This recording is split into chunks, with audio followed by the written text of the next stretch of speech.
been working very hard to put something together for you. But first, we'd like to give a little shout out to Mr. Hevison. Thank you so much for letting this happen. And we know you pulled a lot of strings, and we really appreciate that. Also, thank you for the maintenance men and the janitors who helped us black out these windows. That helped a lot. So, Mr. Waters.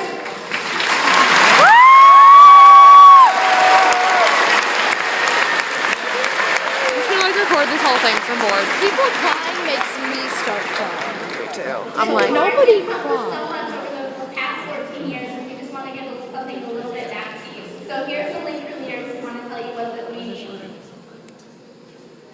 The end is finally upon us. This morning is about someone extremely special, and we want to thank him for everything. It was difficult to come up with the right words, or rather enough words to sum up all